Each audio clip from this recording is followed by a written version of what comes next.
ఎంత ప్రయత్నం చేస్తున్నా దేశాల్లో నెమ్మదిగా ఉండడానికి అవకాశాలు లేని పరిస్థితులు, వారి ఎంత సముదాయించినా దేశ ప్రజలు వారి మాట వినలేని పరిస్థితి. కాబట్టి బిడ్డలారా, మనం ఆలోచన చేస్తే లోకంలో నెమ్మది లేదు అనేది చాలా స్పష్టము. కాబట్టి లోకానికి చీకటి గమ్ముతున్నది, వ్యాధులు విజృంభిస్తున్నాయి, శత్రు భయాలు వెంటాడుతున్నాయి, దేశాల యొక్క సరిహద్దులో నెమ్మది లేదు, తినడానికి తాగడానికి తినేదానిలో తాగది విషతుల్యమైపోతున్నాయి. ఈ విధంగా చూస్తే లోకం మీదకి చీకటి కమ్మబోతుంది. అయితే ఎవరు నిలబడగలిగేది, ఎవరు బలపడగలిగేది, ఎవరు సంతోషంగా జీవించేదనంటే ప్రభువుని బిడ్డ. దేవుడు నీకు ఇచ్చిన సమయాన్ని జాగ్రత్తగా సందులో గడపగలిగితే నువ్వు కోల్పోయినవి నీకు ఇవ్వగలడు, నీ జీవితాన్ని మళ్ళీ గాడిలో పెట్టగలడు.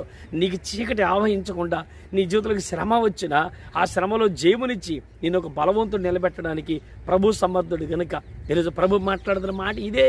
ఈరోజు దేవుని మాటను వినగలిగితే నీ జీవితంలో వెలుగు చేయగలడు. అందుకనే దేవుని బిడ్డలారా, లోకానికి చీకటి కమ్మింది, మనసులో